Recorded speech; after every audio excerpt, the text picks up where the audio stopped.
过去。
这人走路不长眼了，怎么？警察班，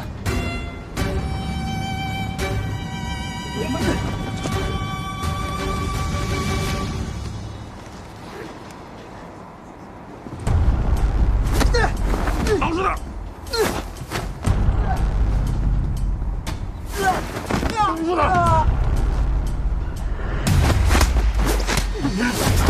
别打！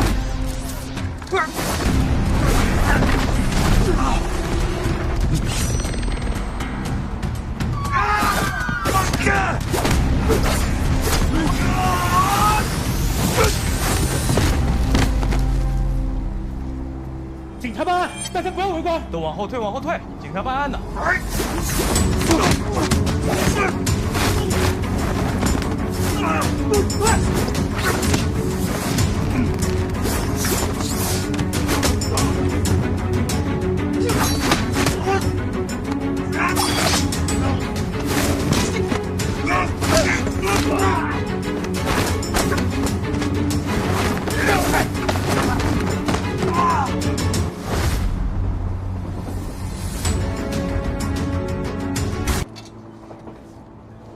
要是到平章的，这货到哪儿？不知道。包启华，人赃并获，现在问题是给你机会。儿子才5岁嘛，怎么着？为了赚钱，把后半辈子搭进去？跟那个小伙子是第一次合作吧？那个小伙子可没你讲规矩。他说啥？你甭管他说了什么，把你知道的说出来。我给你做个善意的提醒啊，现在的年轻人，只要犯了事被我们抓了，他们一心想的就是戴罪立功啊。你倒好，你有个5岁的儿子，到现在还在死扛啊，真想后半辈子在里边过了吗？给你最后一次机会，这批货准备送到哪儿T634。知道拿货的人是谁吗？不知道啊。这批货哪儿来的？上家又是谁？你不是说他都已经说了吗？小陈，过来盯着。好。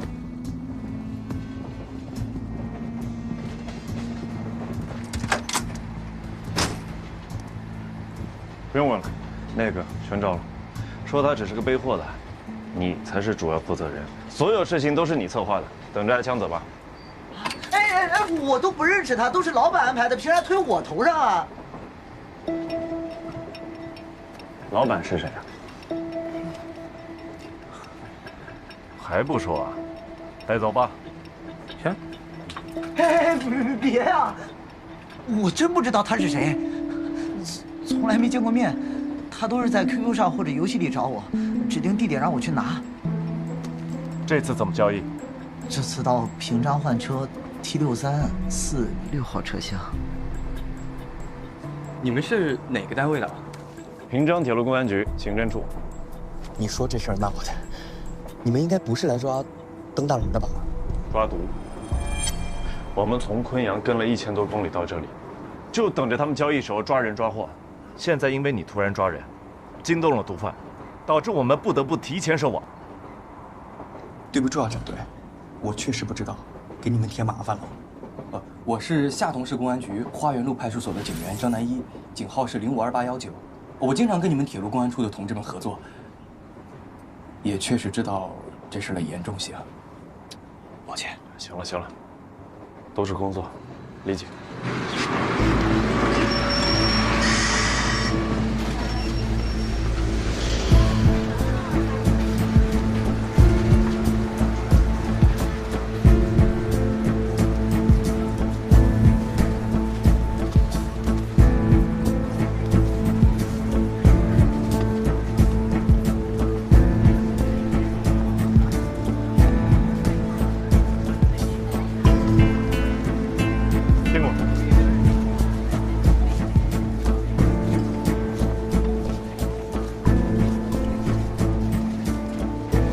现在线索断了，我们还继续吗？继续，线没断。孙柱，接货送货双方都很谨慎，彼此没有见过面，我认为这是个机会。我可以登上 T634，伪装成小耗子团伙，去夏同与他们接触，顺藤摸瓜。可以，这样。我向局里报备一下，这个案子你来督办。局里会跟夏同那边打个招呼，对外宣称。你到夏同铁路公安处挂职，办理专案。啊，刑侦那边的张成跟你一并过去，他负责跟夏同公安局联络配合。放心吧，孙叔。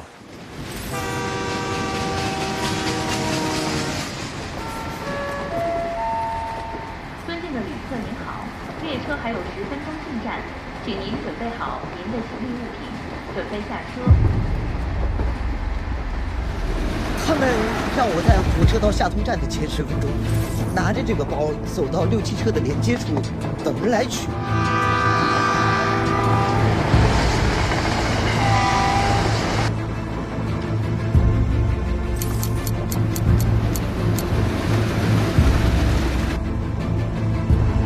所有乘客请注意，下一站马上到，拿好自己的行李，有序下车。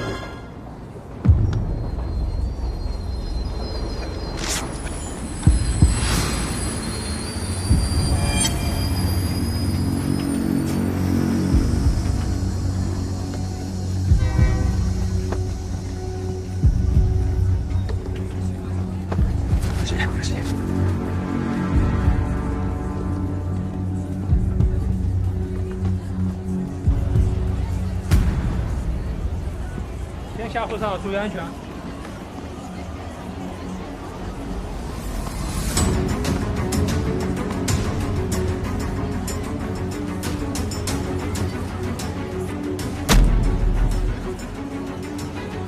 东西报告，那个人有问题。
涂大，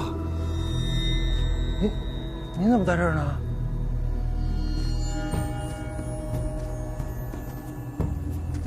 你在夏通蹬大轮，翅膀硬了，能扒了我这身衣裳。您这说的哪儿话？我就算杀我亲爹，我也不敢扒您衣服啊！今天这轮我都蹬不动，主要车上来了个响了万的，刚放出来叫8字脚，车上全是他兄弟，我怕被劫包。今天这事儿是我错了，我给您道歉，您就放了我吧，行不行？耳朵够灵的，管好你的嘴。哎，好。哎，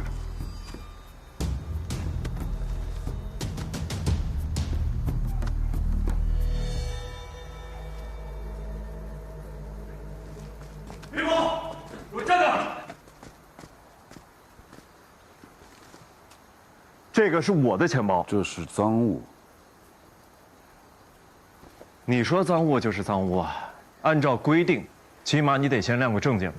这个地价，你是头一个让我亮证件的，哪来的愣头青啊？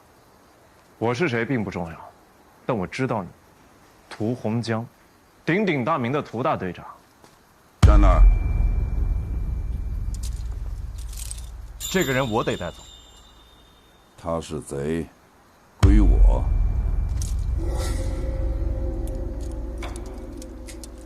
从一上车我就盯着你了，盘子都踩不明白。明眼人一看，就知道不是警察就是贼。就差写在脸上了，自己的东西都看不住，人笨活糙。谁带的？真丢人啊！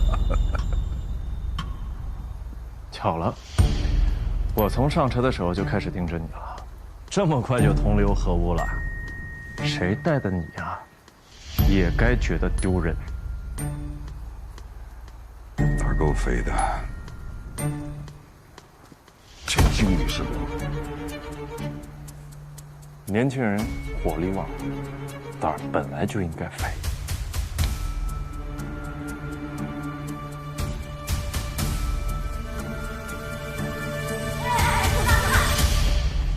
自己人，啊，别冲动，别冲动。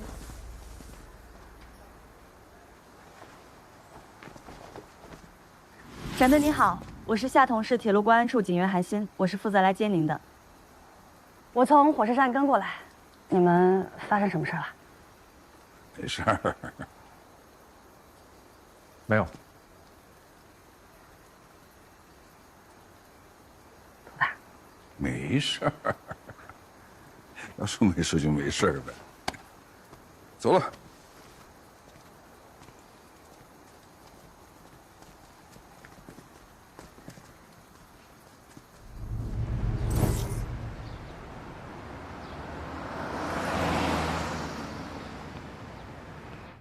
乖乖，2公斤的毒品啊，是多少年没见过了呀？啊！哎呀，哎，坐。哎呀，我接到电话了，你们是挂着专案下来的，这可是大案子啊，我们必须要重视。有什么需要尽管说，我们一定全力配合。兄长，那我先跟您汇报一下啊。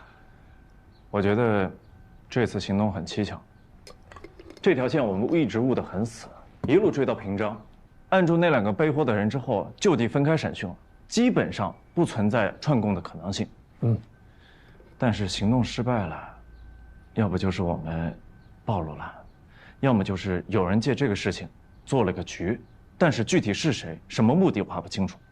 不管是什么目的，只要拔出萝卜，就一定会带出泥。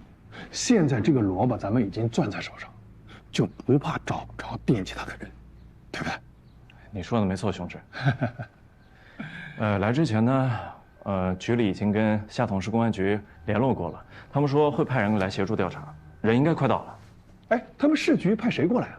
刑警队的人我都熟啊。不是刑警队的，是派出所的一个民警，叫张南一。展队你是怎么认识他的？来的路上认识的，算是一面之缘吧。哎，对了，我跟涂大已经打过招呼了，让他从1大队啊抽调几个人过来，一起参与专案。他们对地面上，尤其是火车站一带非常熟悉啊。先不用了，都是为了工作，我就直说了。涉毒的案子事关重大，我刚到，队里的人呢我还不够了解了，所以还不能够完全信任，尤其是1大队。哎呀，那个昨天晚上的事儿啊，我听说了。我不是替他说话啊，老涂这个人吧，他有时候确实……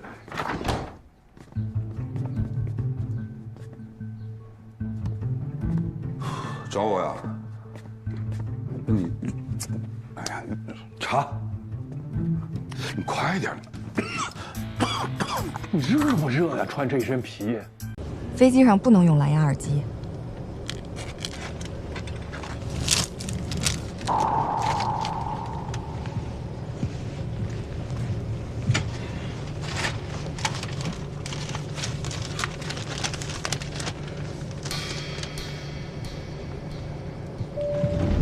女士们、先生们，由于我们的飞机遇到不稳定气流引起颠簸，请您回到自己的位置，系好安全带，同时洗手间将暂停使用。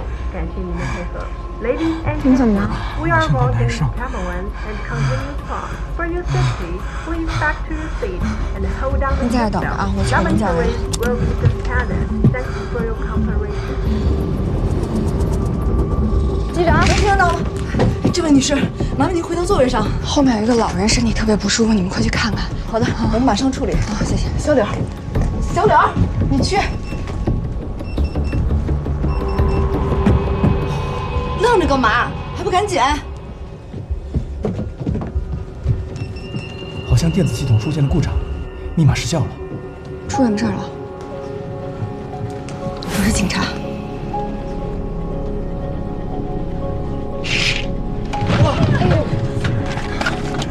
这个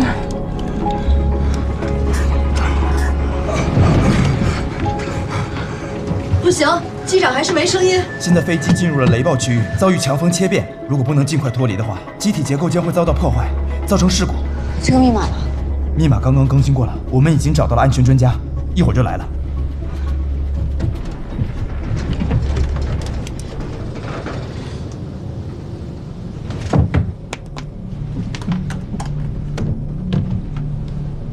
6位数密码，每个数位上都是从0到9，这10个数字其中的一个，将这10个数字按6位数排列，相当于10个6次方，也就是100万种组合。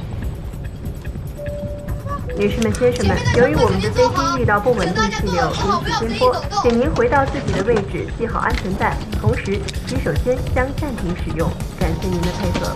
Ladies and gentlemen, we are boarding. 把清闲给我。你没有留指甲，左手指尖都是老茧。按照老茧的形状推断，你应该是个小提琴手。我需要你的琴弦。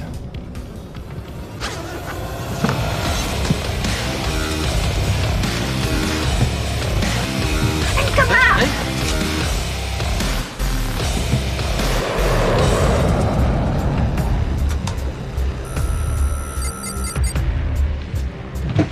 我劝你最好不要输入密码，如果不想坠机的话。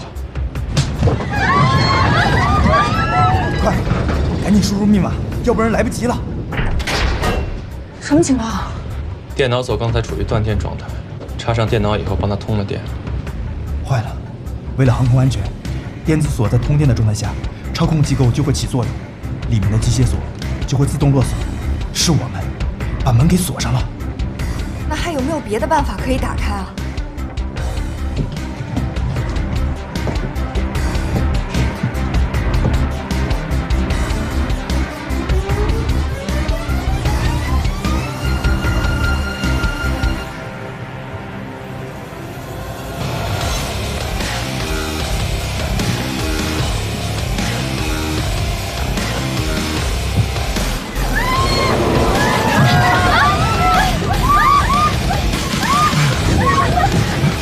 是浪费时间，这扇门用 AK-47都打不穿，怎么可能用发匣打开？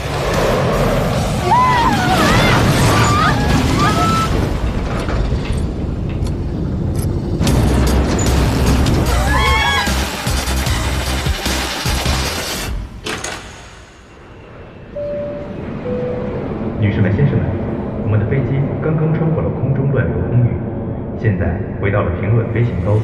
我们将继续我们的航程。你还好吧？前往同江。请注意成员，感谢您的谢谢啊。哎，你是怎么知道的呀？飞机颠簸的那么厉害，安全带指示灯全没亮，很明显，问题出在驾驶舱里。秦警官，你们快进来看一下。我进来的时候，他就是这个样子了。人还没死，问问飞机上没有医护人员。好。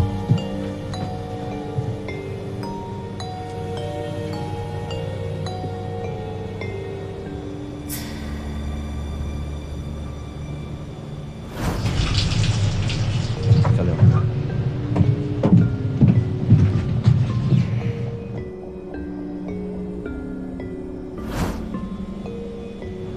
查一下那个叫小柳的乘务员。你在咖啡里放了什么呀？我没有放什么，那只是高浓度的咖啡因。夺命咖啡吗？咖啡因含量是普通咖啡的80倍，达到致死量的1半。但凡是脏器弱的人，稍不留神就会有性命之危。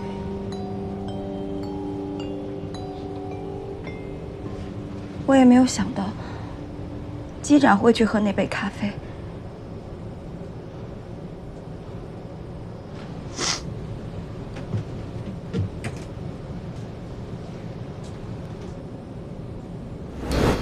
他不是目标。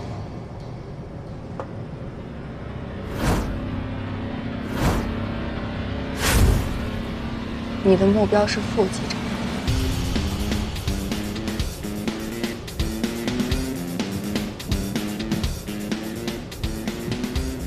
那场车祸跟你们俩有什么关系？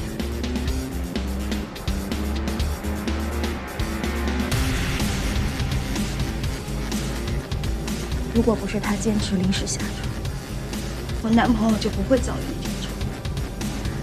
所有的一切都是因为他。为什么死的人不能是他？那这个电子锁呢？这个我不知道，我不可能去碰这个。秦警官，我们已经和地面联系过了，飞机落地之后会有相关的警务人员来接管案件。谢谢您。对了，落地以后请人来检查一下那个密码锁吧，看是意外，还是有人蓄意破坏。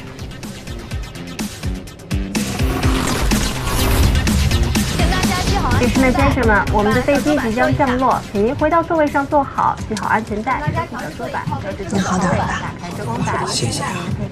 Ladies and gentlemen, our plane has begun landing.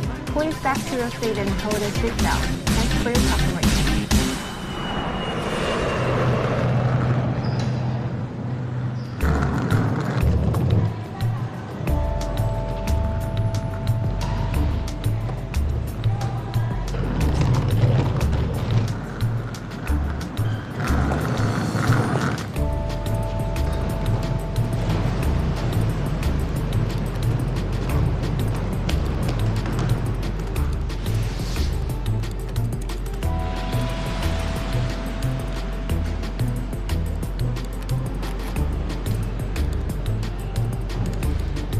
木夏，这是你让我帮你查的瑞士银行和伦敦爆炸案的资料。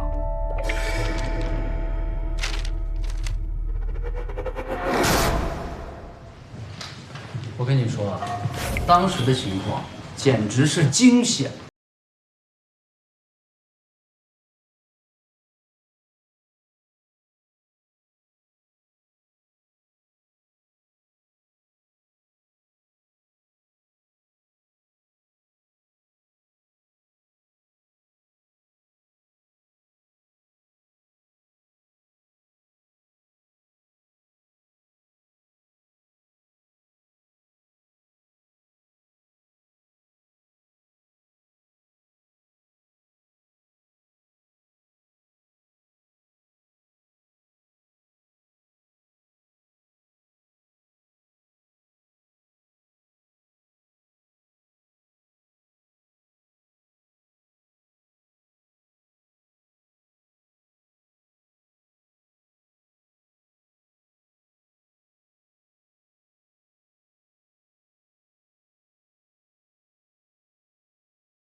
我就是这样吗？坐，好疼，好疼！哎，快！我谈大白话呀，谈大白话，你可真能白话呀！当时要不是人家超哥在，剧中斗殴的早就被放走了。当时要不是有我吸引注意力，有超哥什么事儿啊？是，超哥人如其名，超级厉害。那我跟沈队建议一下，拿你去换超哥呀。那以后新闻警报谁上？我呀。啊？你？那问题是，万一出警了，遇到了危险，谁来保护你呀？我呀。沈队，换衣服。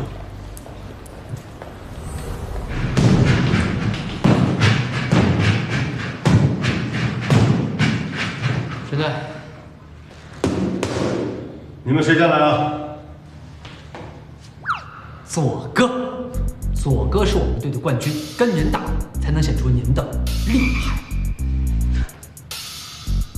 沈队，我来。加油！加油！沈队加油！犯罪分子可不会对你们客气。身为警务人员，要有强健的体魄，才能更好的打击犯罪。是。业精于勤，荒于嬉，要勤加练习，不能松懈。是。我打算拿阿佑去换超哥，你觉得怎么样？是。啊？哎呀，祖哥，你没事吧？不要紧吧？没事。来，加油！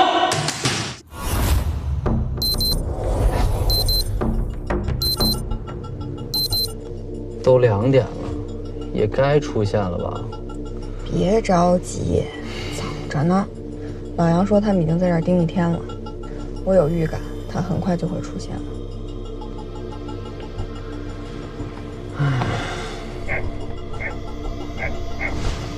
快看！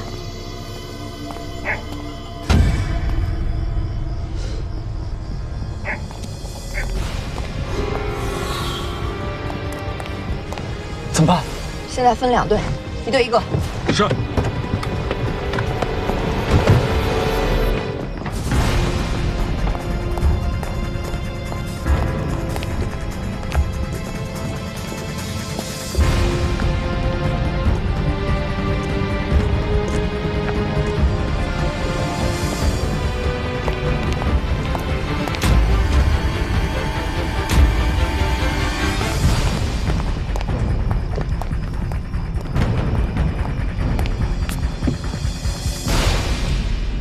别动，警察！干什么？是你？收信了。少废话！我现在怀疑你盗窃车辆，侦查意识不错，还知道不能留下指纹。这车是我的。是你的，你为什么还撬车呀？车钥匙丢了。行驶证呢？车是我租来的。租的？租赁合同呢？没带。明明看见你在撬车，你又说车是你租的，你又拿不出租赁合同，你当我那么好骗呀？左哥，嫌疑犯往东门跑了。收到，我马上到。我现在怀疑你盗窃车辆以及扰乱警方视线，有帮助犯罪嫌疑人逃逸之嫌。走吧。来的正好，把他带回去，铐上。走。是。站住！别跑，警察！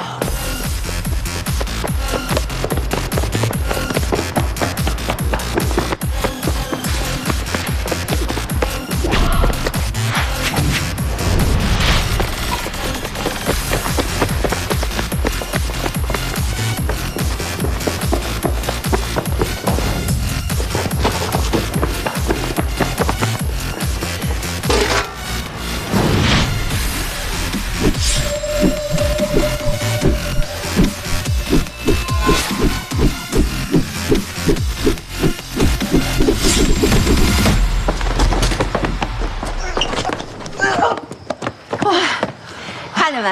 啊，3分。还不过去帮忙？好吃的。哦呦，王队，左儿，你这，那是你们省队教的吧？干嘛呢？完事了没有啊？完事了还不赶紧回去睡觉？老沈啊，你们一队要是总是这样做事情，你让我们整个刑侦大队的形象还要不要了？不就是个灯罩吗？通知户主，告诉他有权向队里要求索赔，到时候给人家认真的道个歉。以后注意一点，不能损害人民群众的财产。是。我们队的年轻人态度就是好，还不是你教导有方。我告诉你啊，领导说了，明天中午之前这个报告是一定要交的。明天一早就能看到。哼，你要是教我收队，我可是。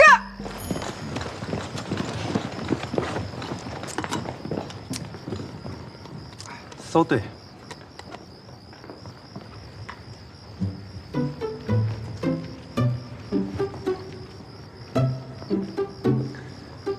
身为人民警察，保卫人民。好啦，沈队，我问您，我刚才抓的跟嫌疑人穿一样衣服的那个人，您审了没有啊？审什么审啊？一场误会，人放了。放了？我好不容易抓的，您说放就放，您也不审审。人家是来看朋友的，有人证，租车的租赁合同也找到了。你可倒好，不分青红皂白就把人给铐那儿啊！阿祖啊，你以后办事你能不能你，算了，过去了。可是刚才我问他的时候，他回去写报告。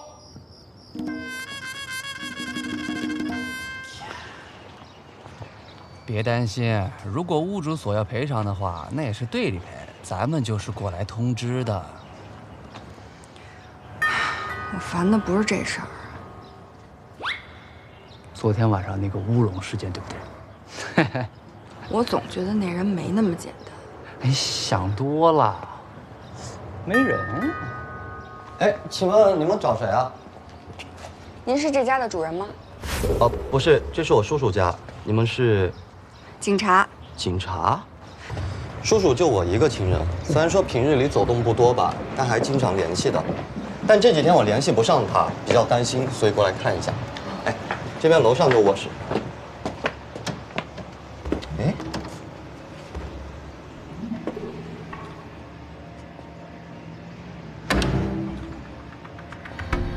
快过来看。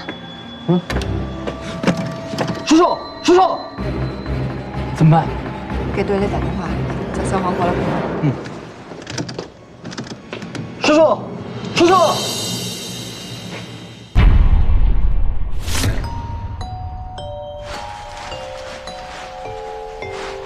有什么发现？有一封遗书，目前只收集到1组指纹，应该是死者的。另外，现场门窗完好，没有外显痕迹。这么说，应该是自杀呀。先别着急下结论，等法医来了再说吧。这个带回去做笔迹鉴定。是。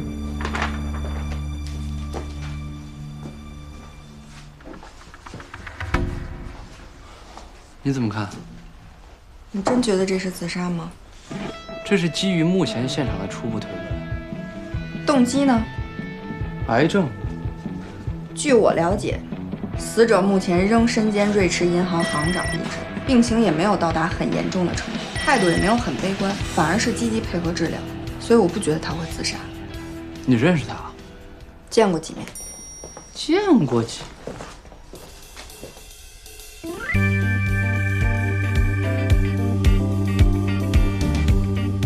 请问怎么称呼啊？你跟死者认识？你们什么关系？小姐，你什么都不说，我们警方很难办。别看会做噩梦。不好意思，沈科长，我来晚了。你是法医还是科长？尚科长是由省厅调来咱们队的。不可能吧？你好，我是秦佐曼。你好，尚薇薇。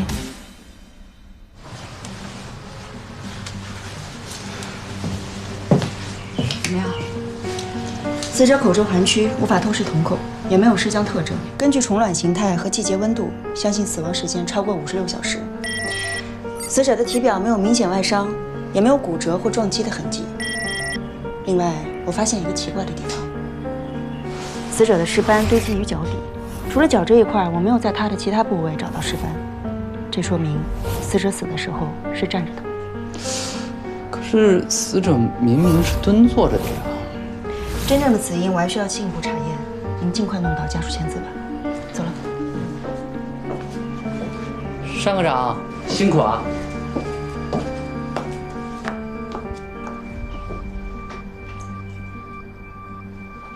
哎，现在你怎么看？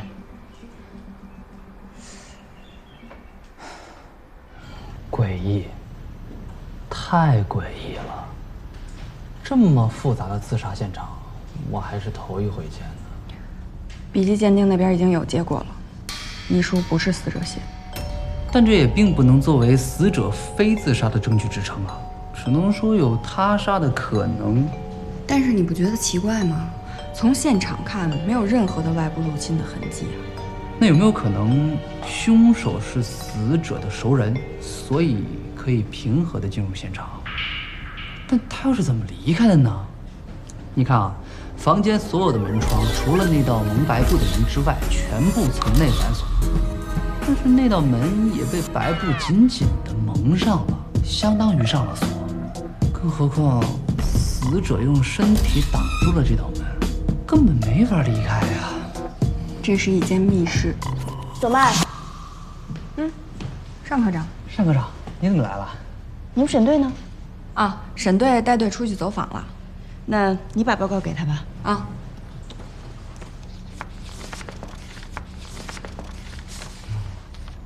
胰岛素注射过量，死者患有糖尿病，需要定期注射胰岛素，但是胰岛素一旦注射过量就是致命的。我想起来了，死者有一个家庭护士啊。他当时回老家了，有充分的不在场证明。哎，如果我没记错的话，当时现场好像是没有找到注射器的。我明白了，那就是说，是另外的人给死者注射了胰岛素，然后把注射器带走了。哈哈。但是，这好像确实没法解决凶手是怎么离开现场的这个问题，对吧？现在的问题很棘手啊，搞得我压力很大，很大，很大，很大。所以我深刻的认为，咱们应该咨询一位对密室侦破有所研究的专业人员。中午吃饭的时候，法医科的尚科长给我推荐了一个人，说是政法大学刑事侦查学专业最年轻的副教授，刑侦学博士，曾在英国留学，参与过很多省级刑侦学学科研究。刚回来，听说课上的不错，但是人不太好相处。要不这样，我把你俩也送到政法大学，你们也好好深造进修一下。等你们学成归来，再为队里提供帮助，好吗？从人类纯理性思维出发，在封闭空间中讨论个体只有两种可能：第一，死者自杀；第二，非谋杀性死亡。这就是具体性写实推理当中密室的基调。所以之后人们按照这个思考脉络，将密室分为就那天晚上那个啊，密室和写实型。黑衣人。浪漫型密室的用途是制造无法解释的谜团，而写实型密室就是凶手用来保证自身的安全。作为凶手，是大学老师，制造一个浪漫型密室，却让自己不被知道那天晚上我逮他的时候正在撬车，他说车是他租的，可是他又拿不出租赁合同。那位同学，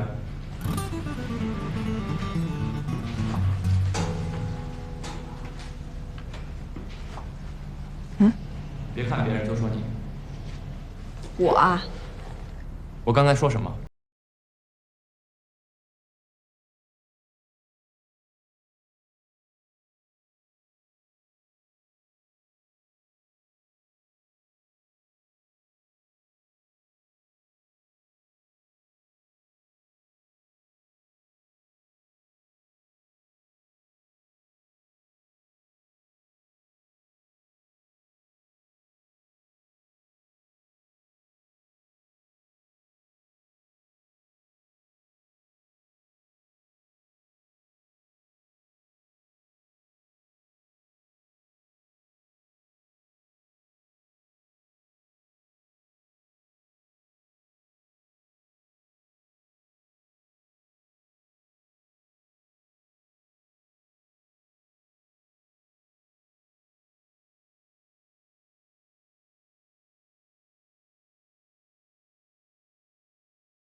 穆教授，我就知道您能答上来，您果然是我们要找的人。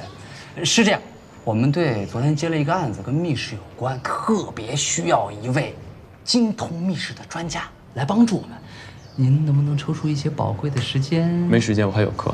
哎！啊，不好意思，耽误不了您多长时间，您就跟我们去现场看一眼，指导指导，我们学习学习。刚才听课了吗？听了，受益匪浅。那就够了，理论指导实践。不是，您这么有才华又有能力，跟我们去现场。只有能力不足的人，才会把时间浪费在揣摩别人身上。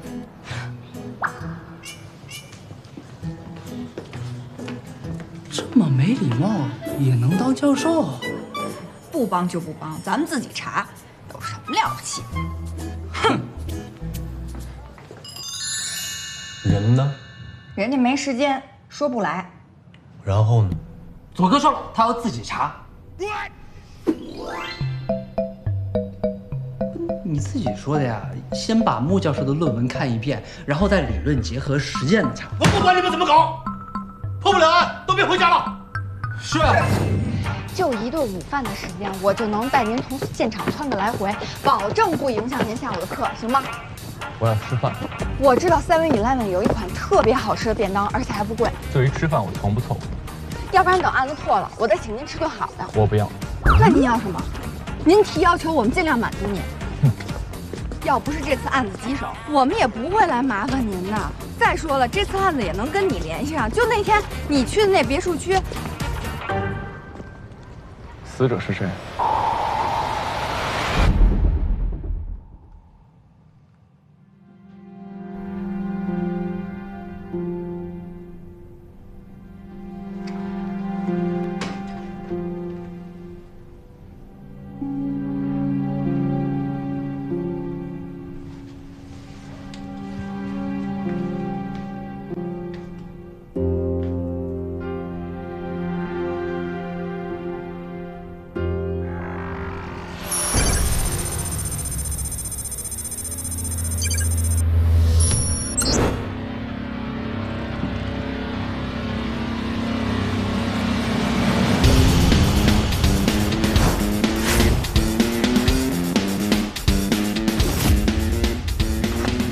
您看一下，我们这儿呢一共有5种尺寸的保险箱，而且保险箱的材质都是军方标准，不管是您的物品还是客户信息，都不会从我们这里泄露半分。每次开箱，指纹、密码、身份证明3者缺一不可，而且你微调把事情处理好。好的，领导，我们知道该怎么做。要认真。请问您还有什么问题？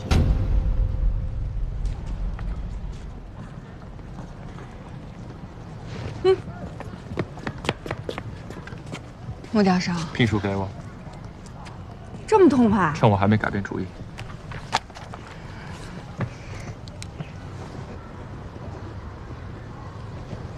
上午有课，下午来接我。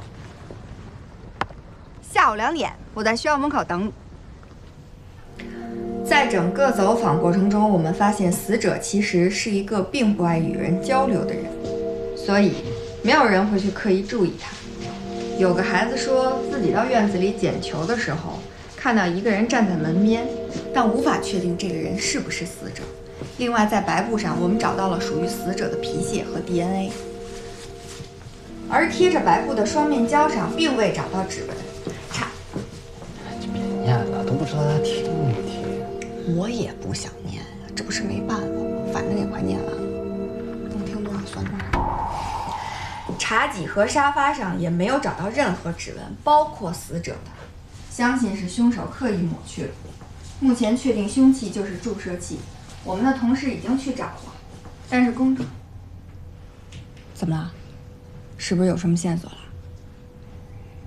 没有啊。没有吗？您不是专家吗？专家都是你们说的。哎，你这个人，我就说了，专。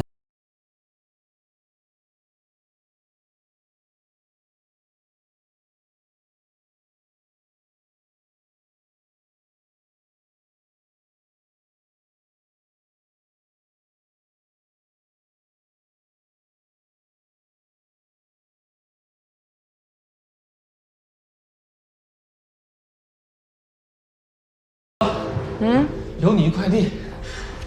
谁寄的？政法大学木下。看看。嗯，昨天他不是在现场拍拍屁股就走了吗？我还给你寄东西啊。上锁的房间。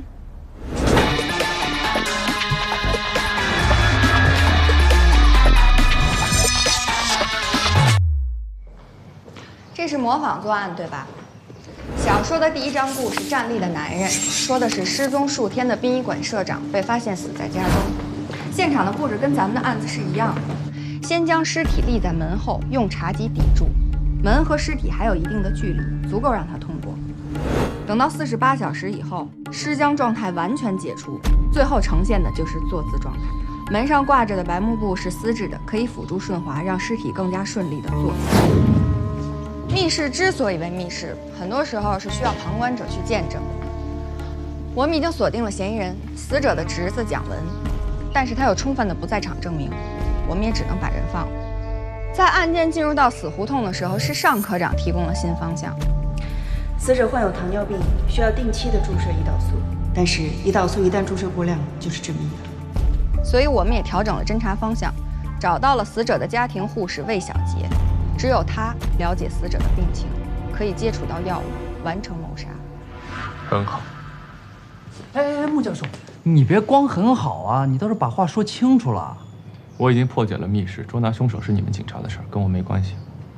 但是现在问题又出现了，在布置仪式的时间内，他确实有不在场的证明。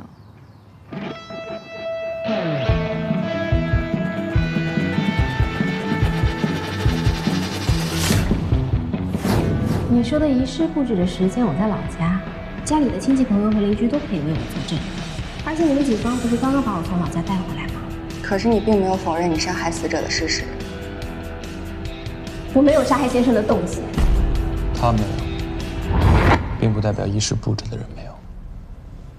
你的意思是买凶杀人？现场数据都测量过了吗？测量过了，这些数字我都看了不下20遍了。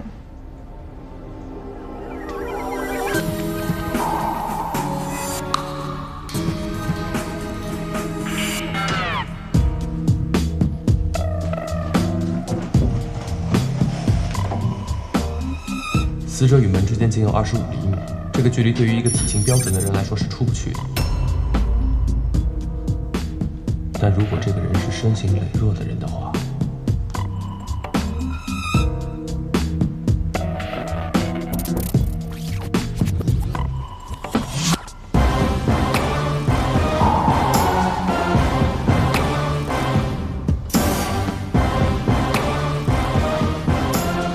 穆教授，我跟你说话呢。队里说有一户人家煤气泄漏，没人敢开锁，需要我们过去帮忙。案子可以等一会儿再破，但是那边已经人命关天了。你怎么了？你想什么呢？死者身边有没有身材瘦弱的人？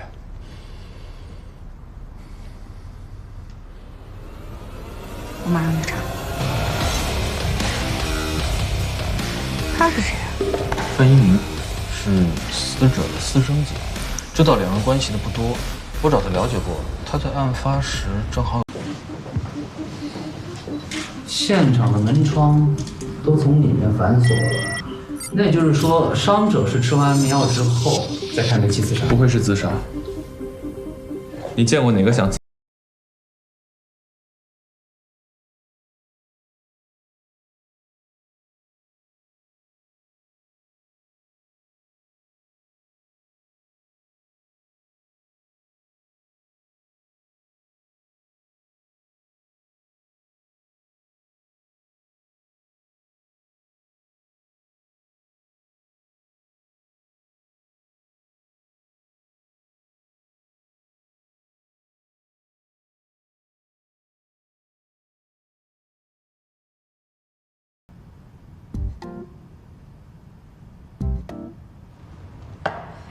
他怎么在这儿啊？我给大家介绍一下啊，省公安厅派遣穆教授担任我局常年刑侦顾问，正好范一鸣的案子你们也认识了，今后穆教授就到你们组协助调查。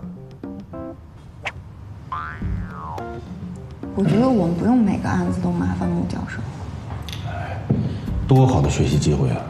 别的组求还求不来呢啊！哈哈，是，那个只要穆教授不怕麻烦，我们倒是愿意虚心请教学习。但是穆教授没有一线经验，这要万一出点什么安全问题的话，这责任算谁的呀？刑侦靠的是现场经验，不是光靠嘴上说的理论知识就能把案子破了。我只对密室感兴趣，不干涉你们办案。我是通知你们，不是咨询你们意见。哪那么多废话？这事就这么定了啊！现在说回到案子，谁来说一下伤者的具体情况？伤者名叫胡林，女，26岁，东源建筑集团的职员，独居，社会关系比较简单。我们现在在做基本的排查。医院方面说人已经救过来了，但是因为吸入了太多一氧化碳，什么时候能醒就不好说了。现场情况怎么样？我们在胡林家发现了一瓶安眠药，怀疑是凶手给胡林服下安眠药之后，打开了燃气阀，希望胡林在睡眠中慢慢死亡。不可能。根据血检报告，伤者体内的3唑仑成分并没有完全分解，说明他吞下安眠药时间并不长。而房间内的一氧化碳浓度很高，这么短时间内仅靠阀门开启是做不到的，两者互相矛盾。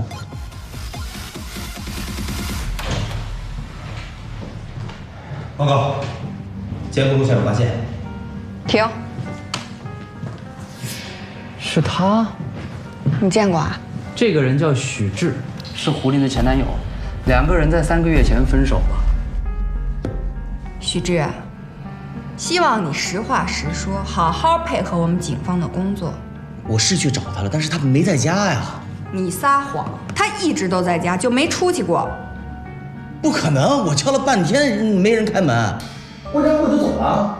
之后呢？之后去哪儿了？你的不在场证明根本不存在。我有不在场证明。说。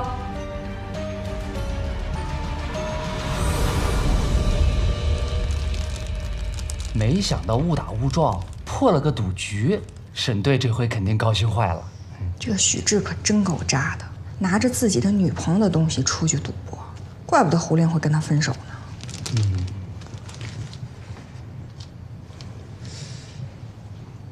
左哥，那姓穆的到底跟你说什么了？怎么让许志一下就招了呢？想知道吗？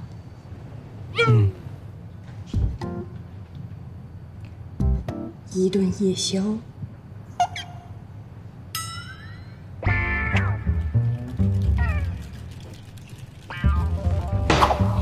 行。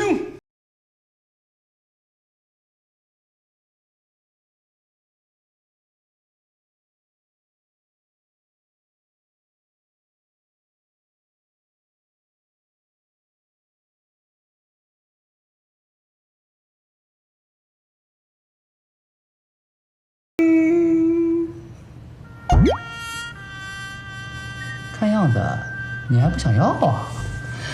正好我拿去把它退了，存钱买房子。你省这几块，你也没住起首付，还不如花了省心。你这么说就不对了。正所谓千里之行，始于足下。这点钱虽然买不起豪宅，但是过小日子还是可以的。你说什么？千里之行啊。然后呢？始于足下。再然后呢？这点钱买不起豪宅，怎么了？对啊，那串钻石项链价值几十万，根本就不是一个公司里面普通员工能买得起的。方总，照片上的这个钻石项链，您认识吧？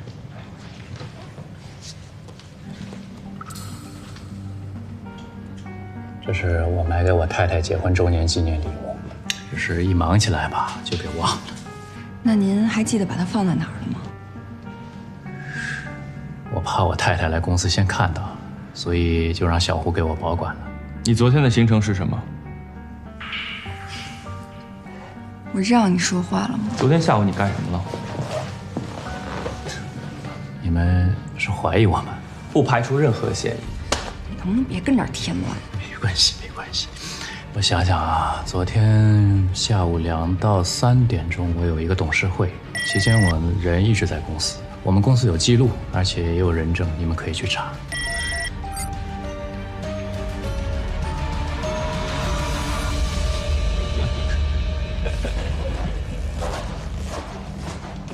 好的，我们会尽快核实的，谢谢。请问你对胡林的个人状况了解吗？他特不合群，团建活动从来不参加。他这个人可傲了，觉得自己长得漂亮、身材好就可以横着走。你说他一外地来的，还真觉得能在这儿有什么发展。林姐，她个性很要强。上个月他爸来找她借钱，我还是听会计李姐说，他预支了3个月的工资，他从来都没跟我们提过这件事儿。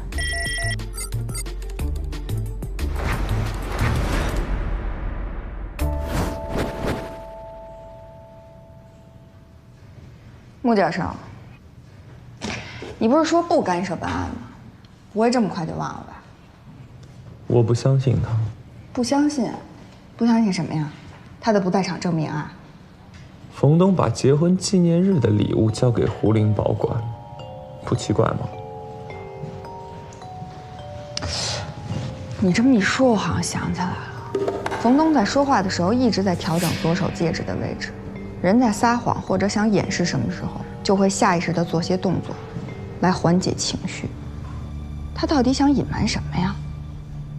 胡林要预支工资，作为上级的冯东不可能不知道，但他却装作对这件事情一无所知，一定是在掩盖什么。你是怀疑那串项链是冯东送给胡林的？冯东婚内出轨啊？我已经查证过了，即使冯东有作案的嫌疑，但是也没有足够的作案时间。2点到3点之间，他确实在公司参加董事会，并且有会议录像。那胡林的父亲是什么情况啊？胡国庆49岁，胡林15岁那年，他有了外遇，留下一张字条之后就消失了，直到前一段时间突然出现。还有一条更重要的线索，10多年前他给全家人买了意外保险，受益人留的都是他自己的名字，这当爹的绝了。知道为什么请你来吗？对呀，检察总长，看你这话问的，我怎么知道我为什么来啊？我这儿有一份保单附件，内容呢是如果被保险人在保险有效期内因遭受非本意的、外来的、突发的意外事故，致使身体蒙受伤害而残废甚至死亡，保险公司将按照保险合同的规定给付保险金。受益人是你，被保险人是谁，就不用我多说了吧。检察总长，你刚才说那么多，什么意思啊？难道是小林他出什么事儿了？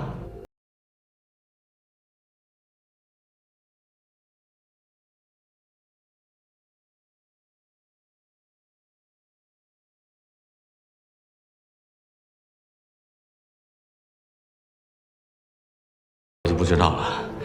这不3天前他给我打电话约我见面，就把这50万现金都给我了，还说不要让我还了，让我不要再去打扰他们母女俩。检察同志啊，我女儿她到底出什么事儿了？我就她一个亲人了呀，她到底怎么了？小李，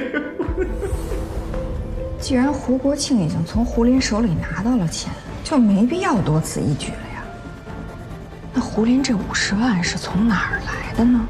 左哥，我有了新的发现。说，现金交易这种方式，就是为了不留下证据。本来我猜这笔钱是冯东给的，但是经过我仔细的调查，冯东的太太杨雪3天前从账户里提取了50万。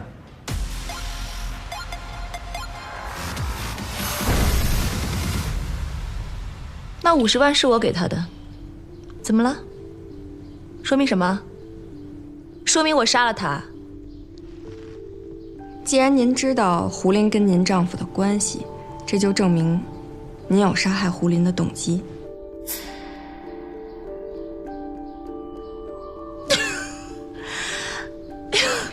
哎，小姑娘，帮帮忙，你不要搞笑好吧？我杀他。哎，你知道什么叫夫妻关系吧？啊？夫妻关系就是说，从结婚那天开始，所有的财产和收入都是归夫妻双方均等的。只要有这层关系在，这个家一半都是我的。冯东想要跟我离婚，分一半的家给我，你觉得他舍得啊？是那种小妖精，冯东玩腻了嘛，一脚就踹了呀。我杀他干嘛？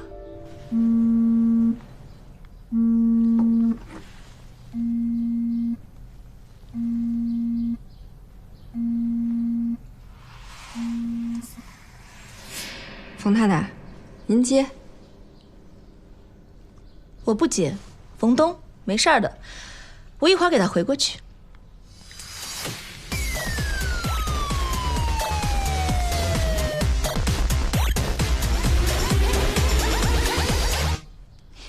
说到哪里啊？哦，对，那种小妖精缠着冯东是为了什么？为了钱呀！哎，钱我有的，我给他，我不差这50万的。哼，跟那种小妖精过不去，我脑子瓦特啦。哎，你们男人在外面花天酒地完了之后嘛，总归要回家睡觉的呀，对吧，小姑娘？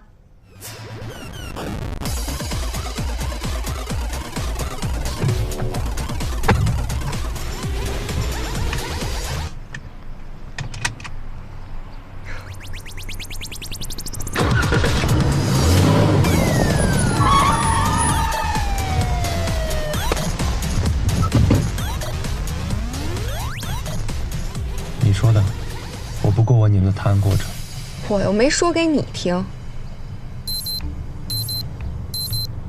按照杨雪的说法，这50万是让胡林离开冯东的报酬。只要这个目的达到了，他确实没有杀害胡林的理由啊。但是很奇怪啊，胡林为什么不向冯东求助，却收到太太的钱呢？一根筋的单细胞生物。你说谁呢？胡林不想让冯东认为自己是因为钱才接近他，杨雪正是利用这一点，才跟胡林达成了共识。你的钱包。哦呦，你女朋友啊？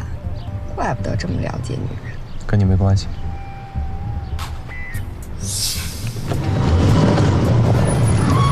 停车！干嘛？要么让我下车，要么换我开。成天带着，你听什么呢？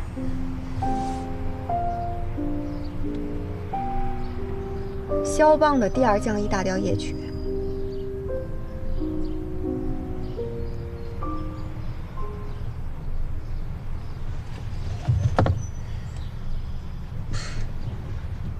我以前上钢琴课的时候也学过2章节。不过后来我们都没坚持下来。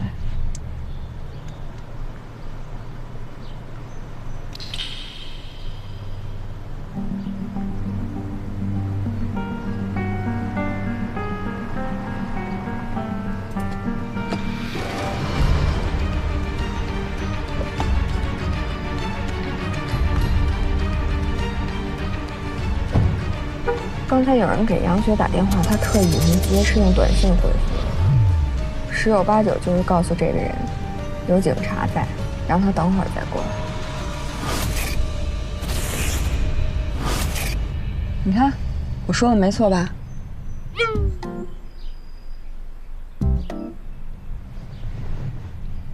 二位放心，我们事务所最擅长处理的就是离婚纠纷这种案子。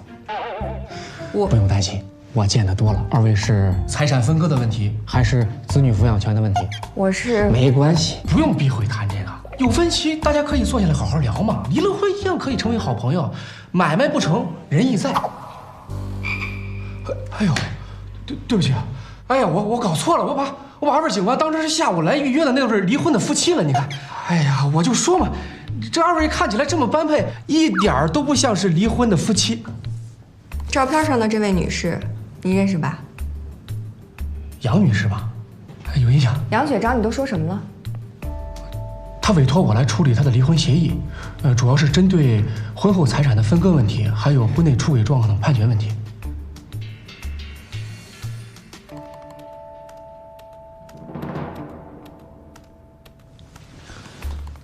问他第一次杨雪找他什么时候？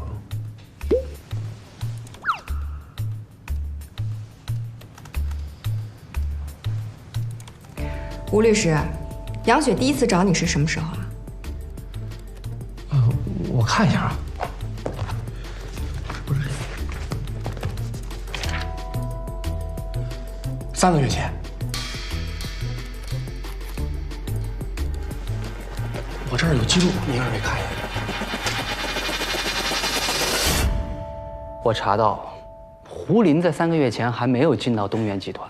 那杨雪是怎么确定冯东一定会婚内出轨呢？都是杨雪安排的。你俩还有默契啊？谁跟他有默契？魏教授，你怎么看？只要杨雪掌握了冯东婚内出轨的证据，就可以在离婚判决中占据主动，甚至可以让冯东净身出户。那有没有可能是胡林想假戏真做，而杨雪恼羞成怒杀人呢？不会，杨雪早就想跟冯东离婚了。她这么做就是为了分得更多的财产。即便胡林想要假戏真做，也只是坐实冯东婚内出轨的事实罢了。那现在是个什么情况？还有一个人。谁啊？冯东。如果冯东知道胡林自始至终都在骗他，这是一场精心安排的骗局，他会怎么做啊？但是冯东有充分的不在场证明啊！要是他是罪犯，又是怎么布置现场的呢？都在呢。小张，你挺省啊，洗澡顺便把衣服都洗了哈。是有哥，水管裂了，里边水一直往外喷，关了总阀都不管用。上次队里翻修，把2个阀门对调了，难怪不顶用的。我这就去把它关了去。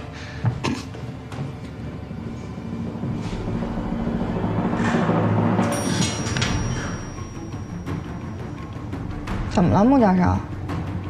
耳朵不好就不要总戴着耳机。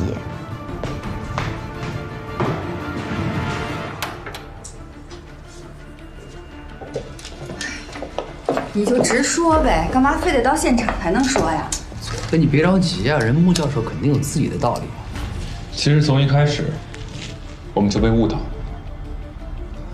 打开的煤气阀门，含有3错轮的酒杯，还有胡林倒下的位置，这些都是为了让我们下意识的判断，罪犯让胡林喝下安眠药后打开阀门离开，目的是为了伪造胡林因为煤气中毒而意外身亡的假象。这才是最合理的逻辑推理。不合理，因为室内的一氧化碳浓度并不足以让人致死，除非有别的气体入口。你是说，即便关上阀门，依然不能阻止一氧化碳的产生？对，因为让胡林陷入昏迷的一氧化碳气体，并不是从这个房间里产生的，而是被人从房间外部灌入。上次队里翻修，把2个阀门对调了，难怪不顶用的，里边水一直往外喷。那我们闻到的煤气味是有人要转移我们视线的障眼法。罪犯事先就设计好了这个死亡陷阱，他自己并不需要在场也可以完成杀人，而且他还利用了这一点，给自己制造出了完美的不在场证明。哦，我明白了。技术科痕检测量过案发现场的一氧化碳浓度，厨房这里是最高的，也就是说，罪犯向公寓注入一氧化碳的通道就在厨房内。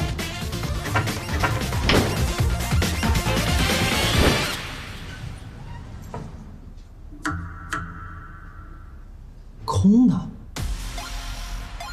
能不能找到一间结构跟这儿一样的房间？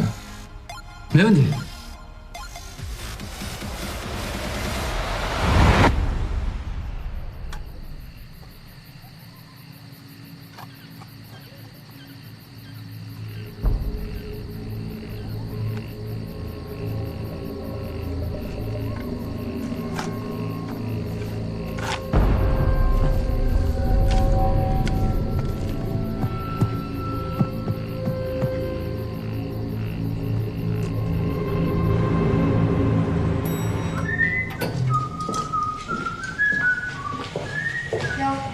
冯总，这么晚还回公司啊？新警官这么晚不休息，又是为了小胡的事儿吧？我今天不太方便，咱们改天再聊。啊，没关系。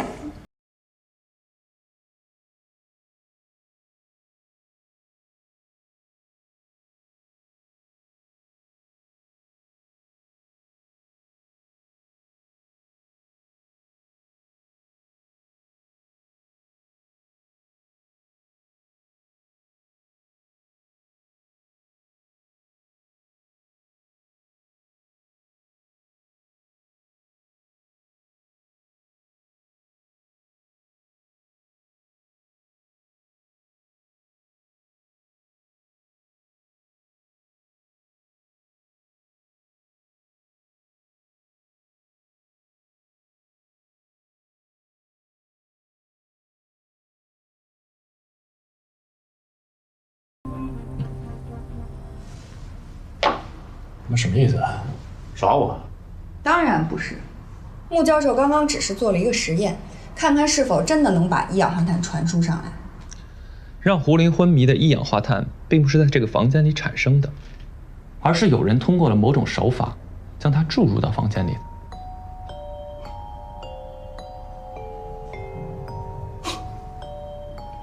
某种手段？现在警察办案都是这么不专业的吗？某种手法是什么手法？如果说一氧化碳不是在这个房间里面产生的话，那就是从墙上的通风管道传进来的。但是这里是5楼，这里是3楼，胡林家才是5楼。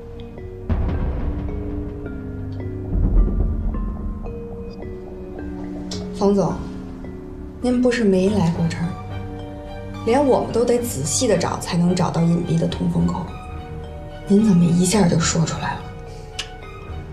我本来就是搞建筑出身的，对于房屋结构呢比较敏感。如果你们没什么事的话，我就先走了，我还有个会。别着急啊，冯先生，不会耽误你很久，我马上说完。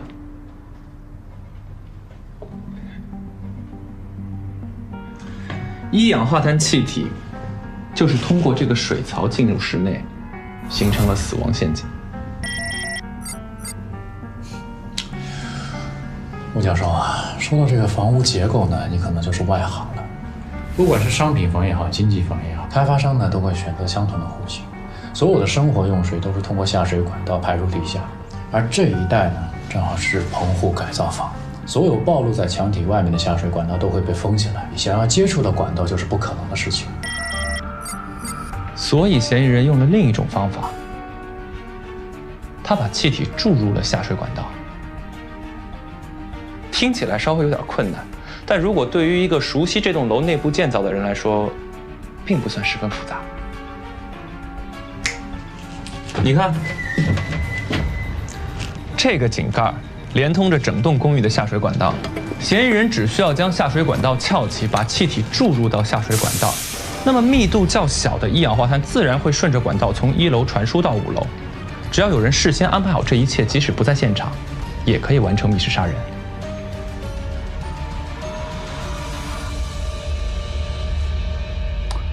吴教授，你的推理很有意思，但是这件事儿好像不太成立吧？这栋楼所有的下水管道应该都是并联到那根主管道上的。如果有人要从那根主管道把一氧化碳输送进来，那么整栋楼的人都会一氧化碳中毒的。很简单，那只要把其他出口都封上就行了。而答案就在这个进行水封的存水湾里。水槽中的水会先积累在存水湾里，再进入下水管道。当存水湾的水封深度高于管道时，被注入管道的一氧化碳气体就不会散逸到房间里，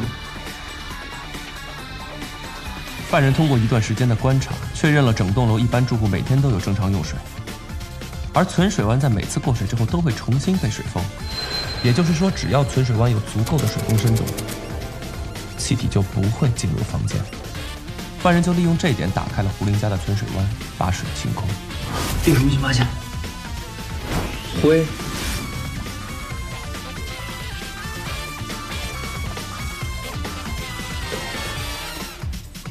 才完成了只把一氧化碳注入到胡林房间的密室杀人。如果不是警方提前赶到，恐怕又是一起恶性的杀人案件了。你还有什么好说的？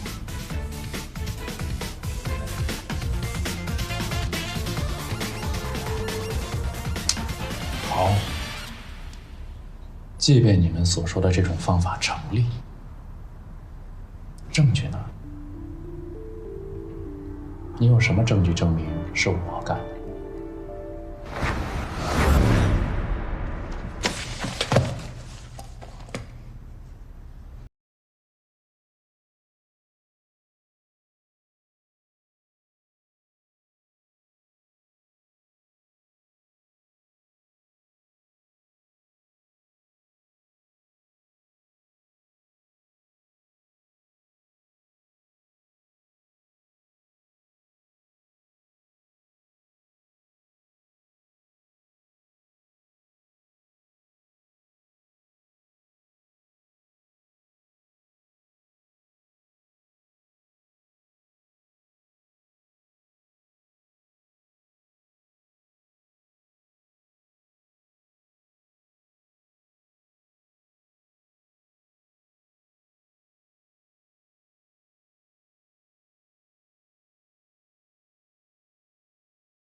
就算你的这种说法成立，那你怎么证明那枚戒指就是我手上的这枚？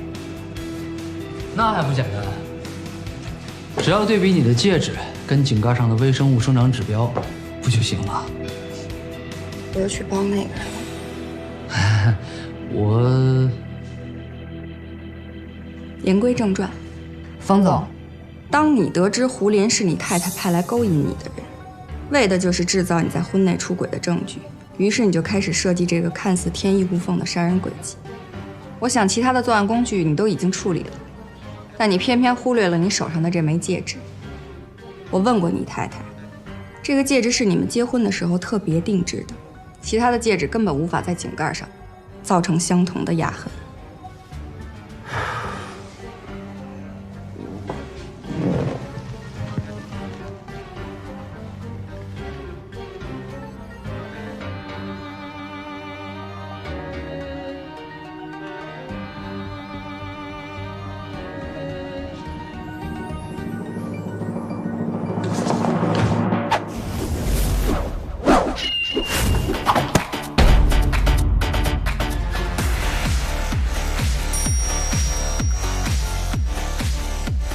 我有个厉害！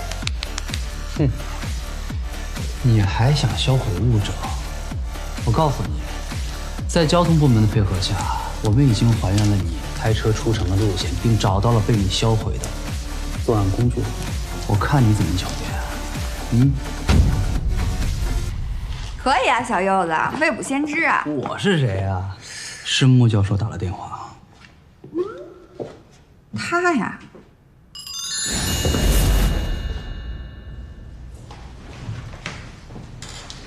大家先暂停一下。陈队，陈队，秦佐曼，这次任务完成的非常的好，值得嘉奖。陈队，这次其实穆教授功劳最大。我可没什么功劳。要不是有的人立功心切，我们就差点错过了最重要的证据。沈队，谭佑这次功劳也特别大。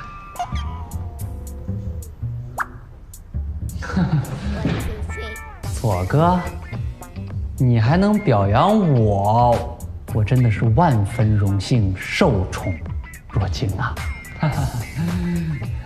你也有嘉奖，下周的锦刊形象大使仍然是你。是，谢沈队。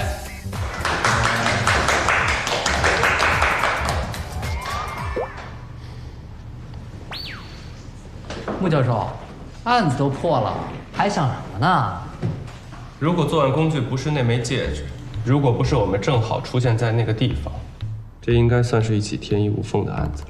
不可能，没有什么犯罪是天衣无缝的。不过冯东用跟妻子的结婚戒指来谋害自己的情人，这也是挺讽刺的哈。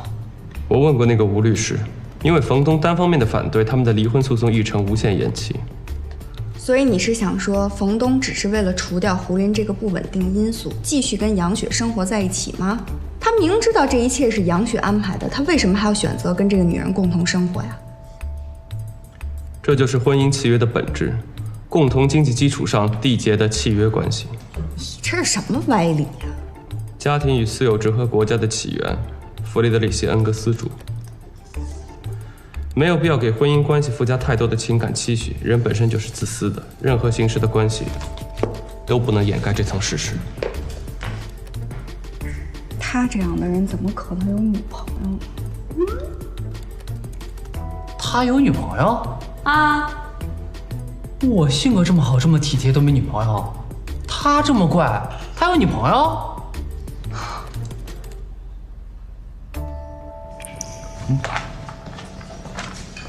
这是我从冯东电脑里复原的网页访问记录。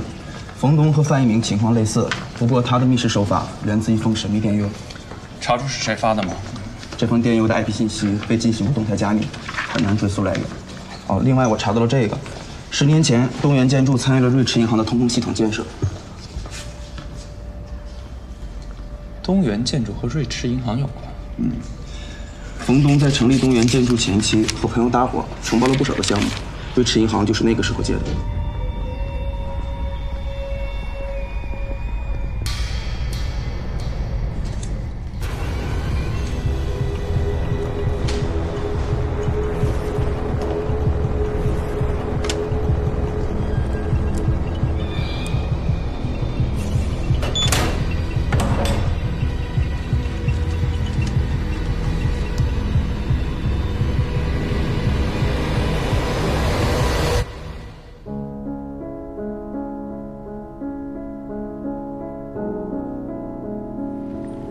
你怎么了？